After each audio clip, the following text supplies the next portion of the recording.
acara FGD tematik untuk siang ini masuk ke tema ketiga. Siang ini terkait dengan pengendalian, yaitu pencegahan, penanggulangan, pemulihan pencemaran udara. Selanjutnya kami persilakan Pak Cecep untuk memulai FGD ini dan juga silakan untuk memimpinnya. Silakan Pak Cecep. Jakarta gitu, mereka puncaknya di akhir tahun.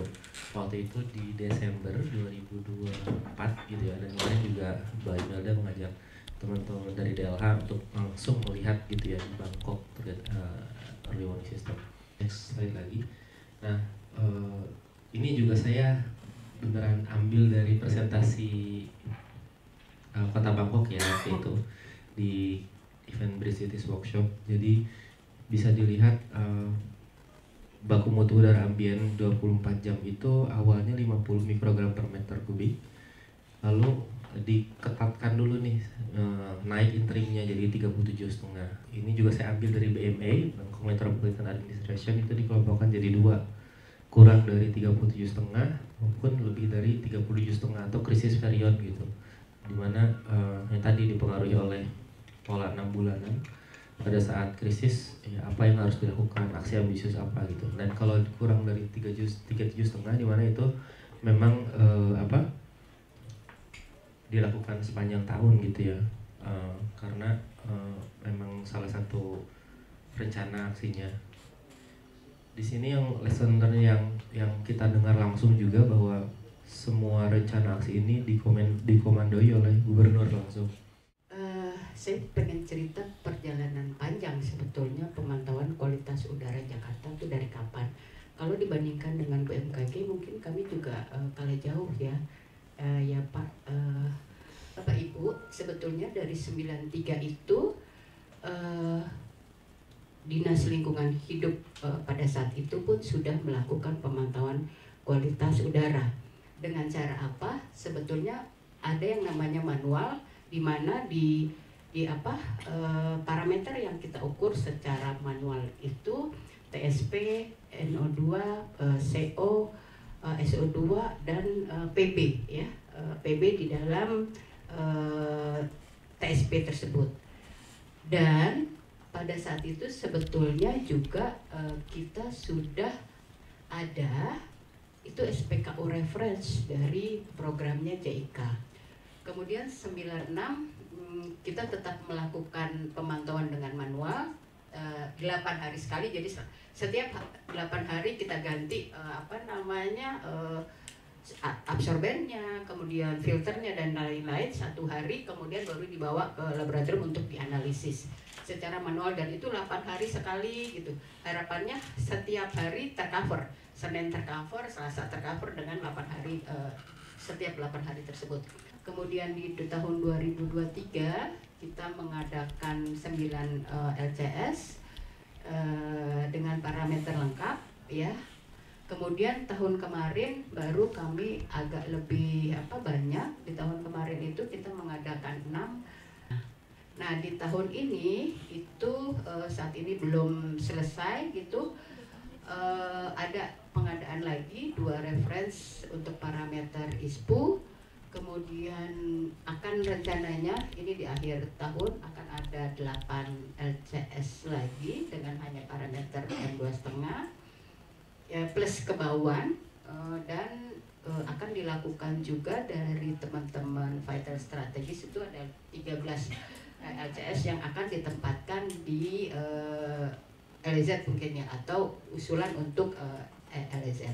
Nah ini yang kita tempatkan pada tahun ini. Di Cilincing, di Taman Kendal kita taruh reference. Jadi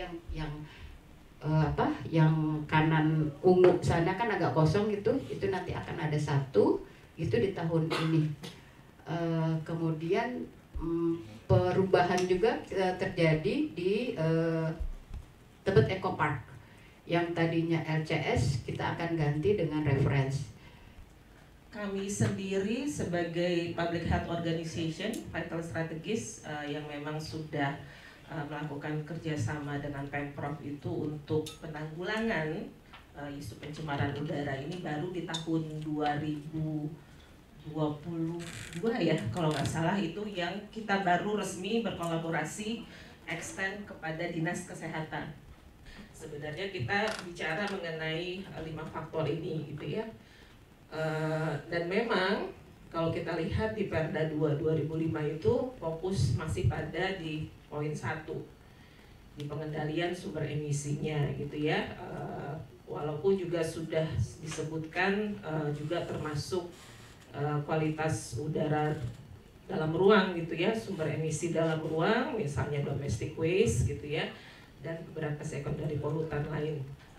Revisi Perda ini perlu melihat gitu ya, alignment atau pendekatan berbasis kesehatan di pihak pengendalian pencemaran udara, tidak hanya di penanggulangan yang kita bicara sekarang dalam konteks sistem peringatan dini, juga bagaimana di tahapan pencegahan dan di tahapan pemulihan resilience ini juga kita bisa memasukkan komponen dan unsur-unsur health informed approach ini. Jadi ini sebenarnya aspirasi Pak Asep. Jadi kami melihat acuan-acuan dari luar, mungkin Pak Asep juga sudah sangat tahu, tapi supaya ini bisa diflorkan ke umum seperti itu. Jadi yang menarik, yang sebenarnya impian saya, semoga timnya Pak Asep bisa mewujudkan ya Pak. Itu tentang ini Pak, ada harapan kami mengenai peran serta masyarakat, karena kan memang pemantauan sensor berbiaya rendah ini alangkah baiknya kalau misalnya juga bisa didukung oleh masyarakat. Jadi dari vital strategis BRID Jakarta juga ada satu studi khusus bagaimana caranya supaya masyarakat itu bisa terlibat dalam pemantauan kualitas udara. Tentunya dengan aturan-aturan yang dibikin dari yang studi C40 itu mengenai penggunaan sensor. Jadi ini kami ada skemanya, dan ini adalah beberapa hal yang diatur dalam rapat grupnya mengenai partisipasi masyarakat. Kemudian untuk Bu Rahma, ini kemarin hari Senin kami cerita tentang WPPMU ke para camat Bu. Itu menarik sekali ya dari para camat. Mereka ternyata punya kepedulian yang besar terhadap LCS itu. Tapi kan selama ini dipegang oleh provinsi. Maksudnya pengelolaannya. Jadi mereka itu ingin lebih aktif sebetulnya, mengakses data, menyebarluaskan ke warganya. Nah, terus kita kan beritahu tuh yang Jakarta Go ID, banyak juga yang belum tahu gitu ya. Ada informasi itu. Sosialisasi dari kita mungkin ya, ini hasil kemarin. Kalau 1-2 orang saya anggap oknum ya, tapi ini kok banyak gitu. Kita akhiri pertemuan hari ini untuk FGD tematik tema 3 terkait pengendalian pencemaran udara.